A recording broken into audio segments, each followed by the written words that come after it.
It just kind of goes with like knitting or making food for people that you love or having something special in your home that's not expensive, but I feel like it is, how would you describe that? Rich. Yeah. Or something that you make a beautiful life with things that don't necessarily have to be material and there's tradition to it too. So I think it's also why I wanted to call the book The Art of Gluten-Free Bread, because I feel like bread can be so technical, but also once you get to understand the basics, it is kind of an art. It is kind of you put in play the intuition that you develop by watching something, tending to it. It's kind of like gardening. You might not always know exactly biologically what's happening, but when you're familiar with something and how it reacts and you just take care of it. Welcome to Mind, Body, Spirit, Food. I'm Nicki Sizemore, and in this podcast, we explore how food connects us and sometimes disconnects us to our minds, bodies, spirits, the earth, and our communities. This is a space dedicated to bringing more presence, intention, ease, and joy into the process of feeding ourselves. Let's dive in. Hello, my dears, and welcome back to the show, and welcome to season 7.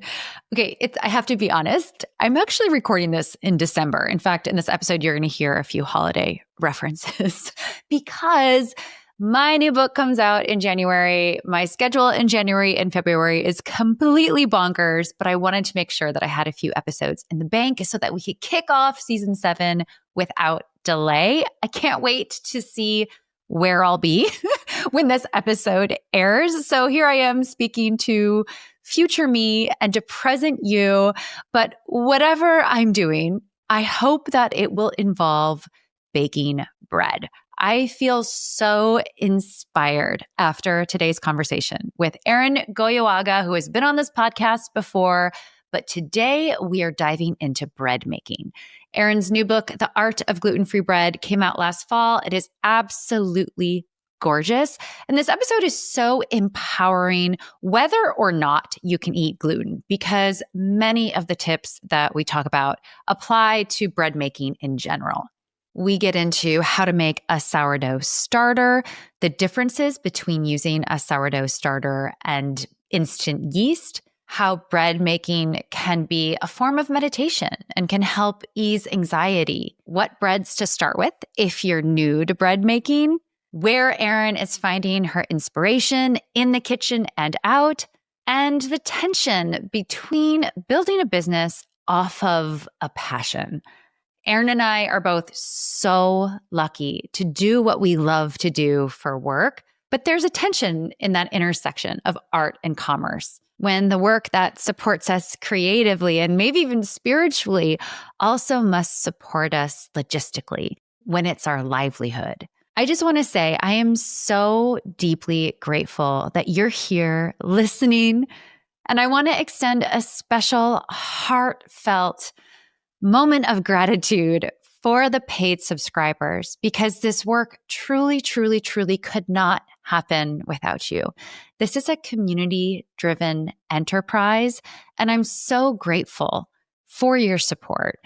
There are many ways that you can support this work. Of course, you can become a paid subscriber. You'll get access to the full recipe archives, bonus content, and a whole bunch of other fun perks. You can also simply become a subscriber to the newsletter. You can like and share this episode or like this podcast over on your podcast app. And you can buy a copy of my new book, Mind, Body, Spirit, Food, which is crazy to think will be on bookstore shelves when this airs. Thank you for supporting this work. Thank you for being here. I cannot wait to see where this season takes us. But for now, let's get into the show and let's start making some bread.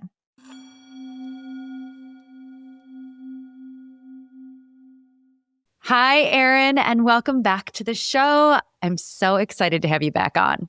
Hi, Nicki. Thanks for having me on again. I'm excited to talk to you. Yes, I'm so thrilled to jump in today's conversation. I'm going to direct listeners back to our first conversation where I ask you the first question I ask all of my guests, which is, what is your cultural upbringing and how has that influenced your relationship to food? We've already gone into that. I kind of want to bring some of that in, though, for new listeners, because this is a book about bread. You grew up in northern Spain.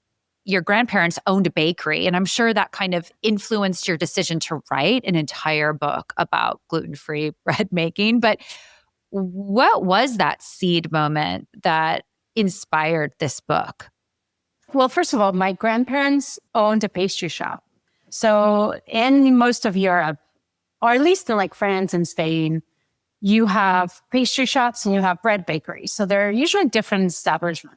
And so my grandparents were pastry chefs. And in that, there's a little bit of overlap. Like pastry shop will have croissants and a bread bakery will have croissants. But they usually have a little bit like a different, pastry shops are a little bit more refined, more, yeah. I mean, I think like bread bakers and pastry shops can have slightly different brains too. Yeah. If anybody has worked in professional kitchens, you'll know the differences. But anyway, so my upbringing or my family's trade was pastry and not so much bread. So and then I was a pastry chef myself. So I never actually made bread professionally. I mean, I might have made some bread, but I never worked as a bread baker extensively.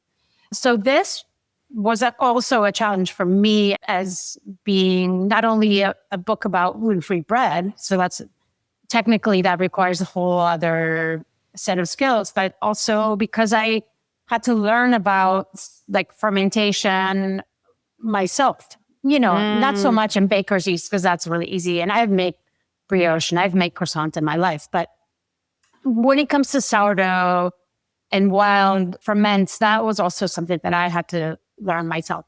And so the impetus or how this came to be was, this is my fourth book. So all of my books have been kind of a deeper exploration into a subject. So my first book was kind of a general cooking and baking book that came out in 2012. And probably a lot of people don't even know that book exists. And then Cannelle Vanille came out in 2019. And that was also had cooking and baking and desserts and pastry in it. And then I wrote Bake Simple, Cannelle Vanille Bake Simple, which it was kind of I extracted that baking chapter from Cannelle Vanille and expanded it. And then this book is kind of like, well, I still have more recipes. I still have more exploration to do in regards to bread. So I'm going to write a whole book about it. So I feel like it's been kind of digging deeper into each category. And of course, like making cakes or making a muffin gluten-free is actually fairly simple because you're not really relying on gluten for much. In fact, many times you're trying to kind of minimize the impact of the elasticity or creating too much protein development in tender cakes and things like that. But when it comes to bread, it's everything. So like having some structure that is able to expand, trap gases and all of that, that's what your bread relies on. So it is kind of the pinnacle of when you're researching baking, when you don't have the thing that makes this bread possible. Like that was really a challenge for me and what was really exciting. I want to get into the development of this book because like as a cookbook writer myself and as a recipe developer, I cannot imagine the amount of effort it must have taken and the scientific brain to develop these recipes in this book. Like, can you walk me through that? Walk us through that. What was that development process like? What was even like your testing schedule like? There was a lot of testing. Each recipe probably has had minimum of 5 versions, probably max of 10 versions, somewhere in there. For example, the pain de mie, which if the listeners don't know, it's sort of like the tender bread. That's like a sandwich bread that's always square. You make it in a Pullman loaf pan. I made that so many times, and it's actually a quite simple recipe, but it was, for example, with that recipe, whether I did a bulk ferment or not, how much the dough filled the pan, how much time it took to ferment. It's just like the little tweaks that this requires. And it's not just like throwing together a salad where you can test 10 salads in 3 hours. You're like waiting multiple hours to see the results. So it took a long time. Actually, it was a 4-year process actively working on this book. But then the seed of this started maybe 10 years ago when I grew my first sourdough starter and all the bread experiments that I have done since then. And some of those experiments have ended up in my other books. So this is kind of like taking my original bread recipe and turning it into different breads, thinking about different structures. And so what that flour combination would look like to yield that kind of texture, pull, if that dough needs to be a little bit starchier or more whole grain. And so, but the kind of like the baker's percentage profile, the formula of a bread recipe is probably from 10 years ago. And then I just started to pivot from those couple of original recipes. I love that it's like a slow build until like you really, really dove into it. And the book is so rich in information. One thing that you mentioned that I think I want to start with are sourdough starters, because for someone like me, actually, when I went to culinary school, we had like one department, one section for bread making. And it was one of my favorite elements of my entire education, my culinary education. And then a few years later, I had my first daughter. I had to cut out gluten. And I have probably made like 5 loaves of gluten-free bread. There's been like this real resistance for me to get into it. And I think part of it is a little emotional. Like there's like this emotional block. Can I do it? Can I find that joy again? And then part of it is just like, where do I start? And so this book has been amazing because it breaks everything down, including sourdough starters. And so even for people who've never made bread before, I think that too can be a big impasse. Like, what? There's this thing that I have to make that's living in my kitchen. When you break it down in your book, it's actually just the simplest thing. But can you describe what a sourdough starter is and how we make one? Yeah. So first of all, I totally understand feeling that block of being afraid to start something, because that's how I am with all my projects. Even if they're going to be my own projects, that's what I feel. Or like, for example, right now, I have this knitting project that I'm about to start, and it's like the simplest knitting project, but I feel like I don't know what I'm doing. So I understand that block. And so when people reach out to me about this, I have compassion for that feeling. So it's always been my goal to anybody that, even if they feel like they're asking me a silly question that they should know that, or that I'm going to think that I don't have enough time for, that's never the case, because I totally understand where that comes from. And so when I wrote my first sourdough starter recipe and the book Cannelle Vanille came out in 2019, I don't even think that I explained what a sourdough starter was, because I just assumed people knew. And I would have a lot of people writing me saying, where do I buy that? Like, where do you say it's flour, water, and then like, where do I buy this? And then so it kind of clicked in me that, like not everybody knows what this is, what a sourdough starter. So sourdough starter is essentially harvesting naturally occurring bacteria and yeast that exist in a lot of the fruits in our flour and in our hands. And so through the process of fermentation, so when you mix flour and water in time, it's essentially the microorganisms that exist in that combination of flour and water will start eating the carbohydrates and sugars that exist in the flour, and that starts to ferment. It's almost like you're creating a colony of yeast and bacteria that you're going to take from. It's going to be your leavener for your bread. So the baker's yeast that you buy at a grocery store is specifically grown in a lab to produce specific strains of yeast. And they're all very consistent and they're fast acting. So then exactly its consistency. You buy this, it's going to take 30 minutes to ferment or an hour or however long.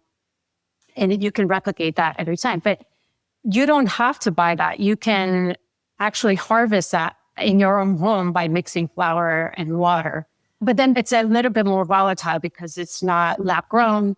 So everybody's sourdough starter is specific to the environment that they're in, the flour that they've bought, how old the flour is, when the flour was milled. So there's a lot of stuff that can change the temperature. Like if your kitchen is 70 degrees versus 85 degrees, you'll have a different profile of microorganisms that are going to grow in there. So that's essentially what a sourdough starter is. And you can grow a sourdough starter with essentially any flour. It doesn't have to be wheat flour. It's just that when you have a sourdough starter that has elastic proteins like gluten, when there's fermentation and there's expansion, those air bubbles kind of stay. Like if you see a sourdough starter made with wheat, it will grow and it will look like it's grown and it will stay like that because it's like rubber bands that are trapping air. Yeah. Versus a gluten-free one, it will grow, but then it will kind of collapse into itself because it doesn't have any glue or structure. But that doesn't mean that it's not fermented or that there's no activity going on. It's just that there's no elastic proteins in there. And I hope this is not too confusing, but essentially that's it's just a process of fermentation. Like when you make cider, apples have tons of yeast on their skin. And so when you let that kind of ferment with time or with a little bit of natural sugars that are in the apple, or you add a little bit of sugar, fermentation will happen. And so that's the same thing with bread. It's so interesting because there's benefits to using sourdough starter. I think we've all kind of heard of the health benefits, and I'd love for you to speak to that. But then there's also something really exciting. Like as you talk about it, I'm like, ooh, that sounds kind of fun. There's some element of reciprocation as opposed to just using store-bought yeast. A sourdough starter, to me, it's so fascinating because it's the yeast within your own home. And then you have to speak to it a little bit and play with it and start to tune into your own intuition. Is it ready? Is it not ready? Can we talk about those two things? Like if you know about any of the health benefits, but then also this idea of the wildness of working with, like, what are the other benefits, maybe more subtle than just the health stuff? As far as health, I mean, it's a slower fermentation. I can't tell you exactly what happens like to your gut, but it is the slower you can ferment something, the more breakdown of everything that is in there, like starches. And so then the way your body can digest it is just easier. So that's my understanding. And yes, since sourdough starter takes longer to ferment because it's now, like I said, a lab-grown specific strand of yeast. So you have bacteria in there, lactic acid bacteria in there also. And then as far as like the benefit of growing it yourself, I think like everybody has kind of a need to nurture or not everybody, but I certainly do, a need to nurture or tend to things. It's kind of like an expression of yourself and love and making a beautiful home, beautiful food. I don't know. It really can be captivating for some people. Maybe it's not for everybody. And there's nothing wrong with buying baker's yeast and making a quick bread. And there's certainly recipes in the book for that. But I just feel like there's specific kind of person that likes to grow sourdough starter. Whether you're a very scientific person and you like to kind of see what happens when you change variables and that kind of brain, but also one that it's just kind of goes with like knitting or making food for people that you love or having something special in your home that's not, that's not expensive, but I feel like it is, how would you describe that? Rich. Yeah. Or something that you make a beautiful life with things that don't necessarily have to be material and there's tradition to it too. So I think that's also why I wanted to call the book The Art of Gluten-Free Bread, because I feel like bread can be so technical, but also once you get to understand the basics, it is kind of an art. It is kind of you put in play the intuition that you develop by watching something, tending to it. It's kind of like gardening.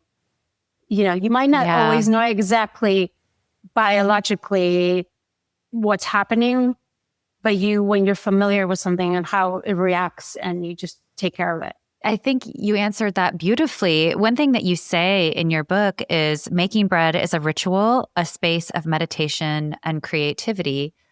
I know that especially as we're in this more and more digital age, in this AI-generated age, it's really important that we create with our senses. And bread making is such an opportunity to do that because not only does it give us this sense of it's so technical, but also you're creating something with your own two hands. And I think there's a fundamental human satisfaction.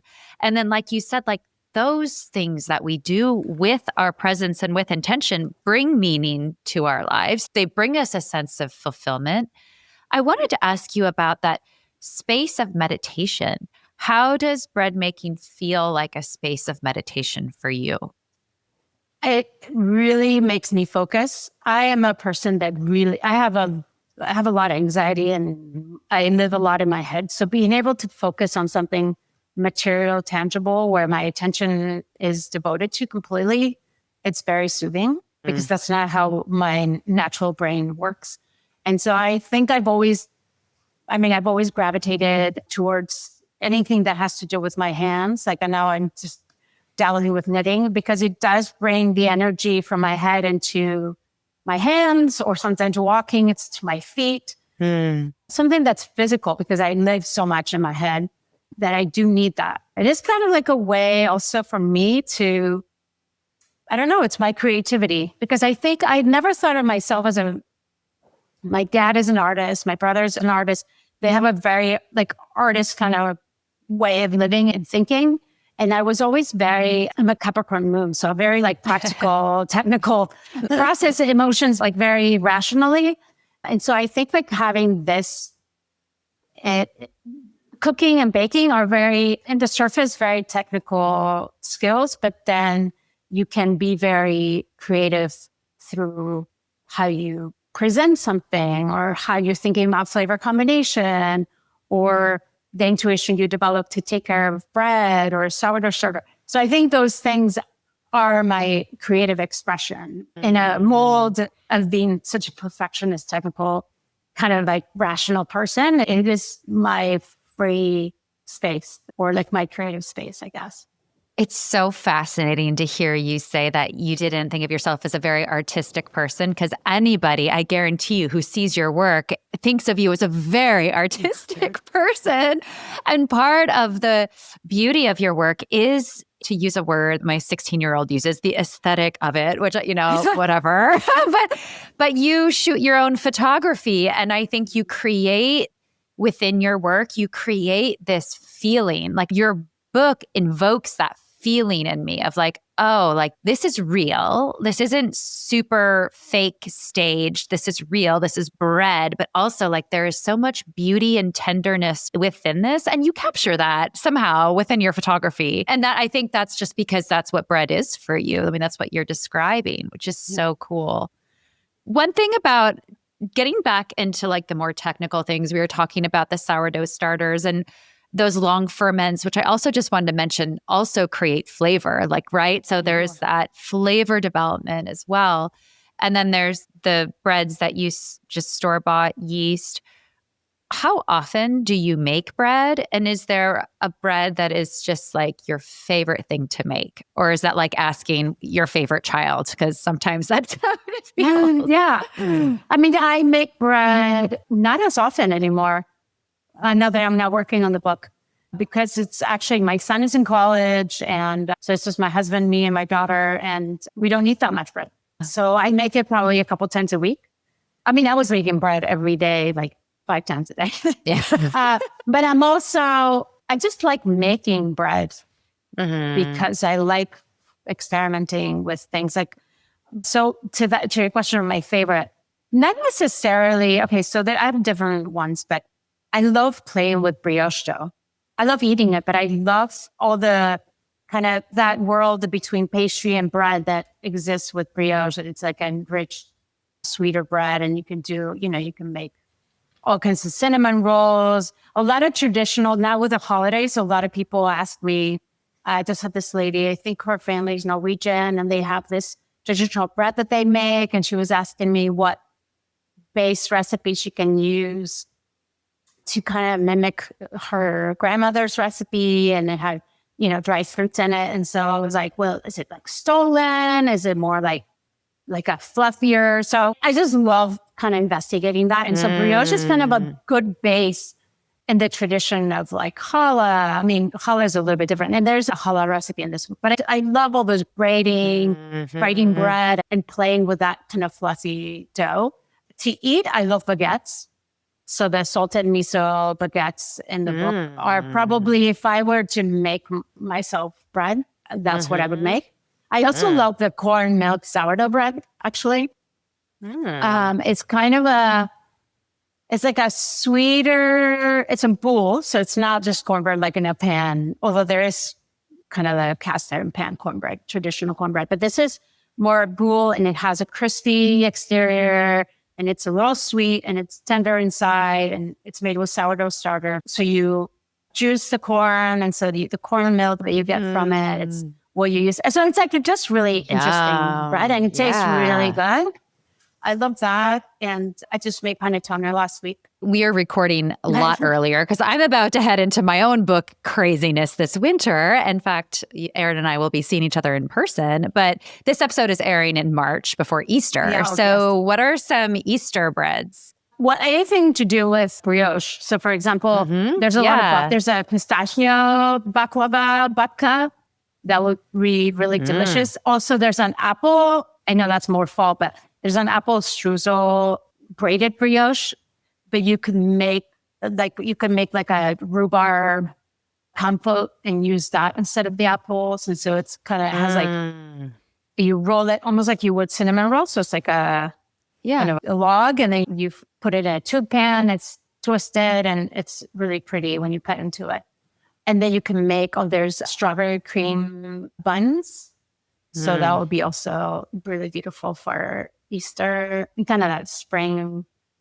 There's a lot of stuff, but people don't think of bread, but anything that uses yeast or sourdough discard, there's a lot of recipes for sourdough discard in the book too. Well, it was before I read your book. I did not really understand if I'm in the culinary world and didn't really understand that because I haven't made homemade sourdough. I want to just explain that. Or why don't you explain what sourdough discard is for those of us who haven't been, bread makers? Sourdough discard is just anytime you maintain a sourdough starter, you have to take some out, whether you're going to make bread or to refresh it. So you have to feed it every so often.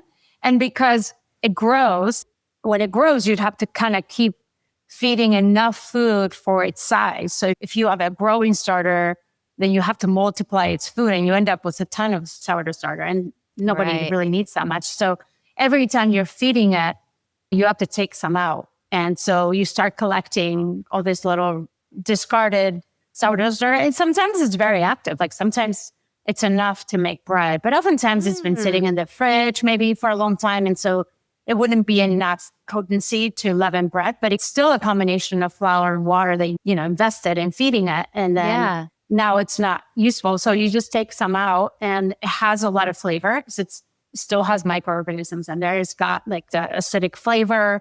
So you can use it. You can add it a little bit to your pancakes or cookies. I have a fresh pasta recipe that uses some of it. What else? There's crepes. There's a cornbread I was talking about. There's popovers. There's so many things. And it's also really beneficial for gluten-free baking because it's been hydrated for so long. It's really it won't have any grittiness or anything. It's just kind of so broken down and hydrated that it's just has some elasticity in it. So it's actually really interesting. There's a pie dough recipe that I actually prefer. It's my favorite pie dough. And so that's what I use. Wow. And you would think, it might taste like sourdough, but it actually has just enough tang, like if you were using a cultured butter or something. Just a little bit of that. And it's really nice in a pie. This is inspiring me so much. I cannot wait to start my bread journey. I want to ask you, since this book is now, you're done with testing all the bread recipes, and maybe there's nothing, maybe it's just the knitting, but is there anything next? Anything that's kind of inspiring you culinarily wise or not? Yeah, it's interesting. I am also a person that doesn't exist very well in the unknown. I think that's part of my anxiety. And so anytime I am faced with a void of time, or I talked a lot about meditation and all these things, but I am not always comfortable just sitting still, which is something that I definitely need to practice. And so now, my book just came out a couple of months ago, so I feel like I should just kind of live in this space and celebrate it. But I'm already feeling like I need to come up with something new. I have a couple of ideas, but I haven't run them by my editor or my agent or anybody, so I can't really talk about it. But I did have an idea, and I ran it. This is just for fun, but I ran it by my editor, and she said, "Oh, that doesn't sell." So it's kind of strike. So back to that. So, I mean, it's funny because as much as I do this because, I really am a teacher of art and I love the craft that I do. It is commerce and you have to have a publisher that is going to think your idea is going to sell and that they're going to be able to recover the investment that they made in you. So it's kind of like those two things of a practical world and sort of this like more romantic idea. But yes, so for now, since we're in the holiday season, I'll be knitting and I want to be just cooking. It's so true. I was talking to Melina Hammer about this. We just had a chat the other day about this fine line between our craft is also a passion of ours and it's our business. Sometimes we need to get quiet away from it, right? And then sometimes I think there is this sense of it has to feed us, but not just spiritually. It also has to literally feed us. And I think that's such an interesting dilemma. It's not a dilemma. It's just an interesting thing that anybody, no matter what they do, my husband's a musician, but now he works in film and television because it's really interesting to do something you love and also make it a business. And there's a whole podcast episode just about that. But I just kind of want to speak to that a little bit just because, it's true. I don't think people that follow us on social media realize the amount of work that creating recipes takes. And you can cut this out, but I recently had someone message me about my newsletter. I was sharing an outtake recipe that didn't make it into the book, and it was for a stuffing recipe, and I used challah as a bread base, but you could actually use any bread. And I say that in the newsletter recipe. My newsletter is free. Yeah. And this person, they thought that they could reply and say, this feels like a marketing scam, like you just giving us this recipe, but you want us to buy your book. And I'm like, well, I'm giving you something that didn't make it into the book that is accessible to you. I don't have advertising. This is all out of my free will.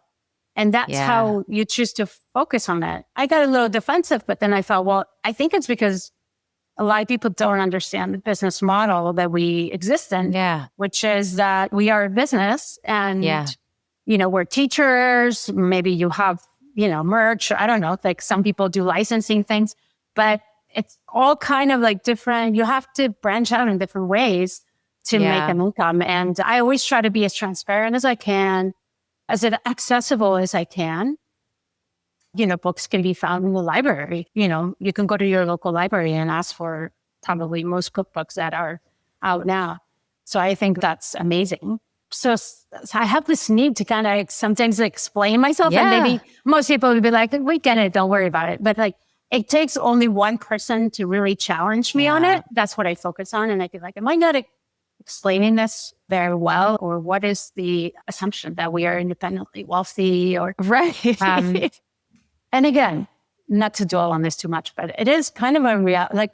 Yes, we have to sell books, or have subscriptions to newsletters, or or podcast advertising, whatever it is. Unfortunately, I wish we could all just focus on it.